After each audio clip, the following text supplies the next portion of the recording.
Manurkat na lang ko. Muatin ko og lubong misa karon ilubong tong silingan namo no. So gikan pagkamatay niya wa jud ko kabilar kay wa ko kalamay kay di man kabiyaan ang balay. Akong pag-umangko na himbilar. Narading kabayo sa akong igsuon diri. So diri lang taagis kawayanan. Padung sa gumahan. Silingan ra namo ni mga kalula duor kay giun to pikas. Duor mo po ni diri pero galing lang kay naata diri sa mga kagumahan. Gipuril ang gumauban kay di na muduga. So kaning namatay diri mga kalula no. Nakoy video ani pero wala na ko gi-post kay siyempre respetar pud sa pagtungod. Namatay ni siya noong July 26 ata yun.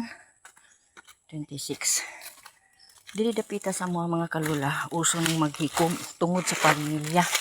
Usan ni siya karon ang namatay ro. O kita gimi mismo sa akto ng madaling araw nung July 25 ata yun, 26 ganon.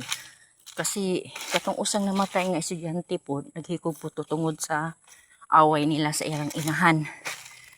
No, nag-black siya. Gilubong siya 24, July 24. Classmates akong pagmangkon.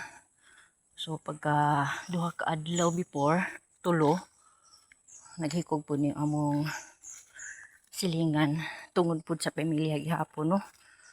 Nga gi-black po siya siyang anak. So itong last year mao po silingan gihapon nila. Ang naghikog tungod lang gihapon sa pamilya. So, pait kay no, mabaw kay nga rasyon ba. Ayan ana. Perminti umaw na siya mga kalula. Magian na to ni mga kalula no. Kung diin siya namatay, doon siya namatay sa iyang bayaw ug sa iyang papa nga gilubong dito pud siya.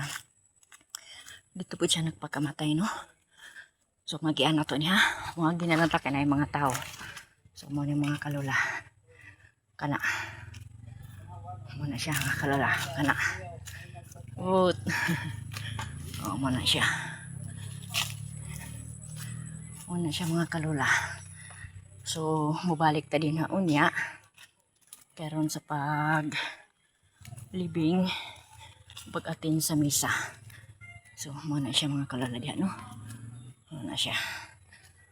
So na ang taga-Polinaria so marisa ta diri sa akong igsuon. So pait kayo no. So kita no kung doon na tayo mga problema no. Ako na ako problema sobra kadako. Pero wala na ako nabuhata. Gibuhat man gali na ako na pero napagsabi yun ang akong pag-ampo sa Ginoo. Ilabi na yun nga doon na pa ko yung mga anak. Bisan tunog. Dili kayo ang among kuan pero mahal ako kung mga anak o mga apo. So kinahanglan mapatigbabaw ginatong atong pag-ampo no kaysa dautan nga mga hunahuna.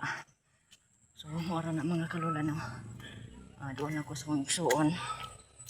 So magpaluod ko diri kay ang akong OFW magsige matawag tong tawag. So diyan ako. Okay, thank you for watching. God bless. Amping kitang tanan ha. Ampo ta permi sa Ginoo. Love you.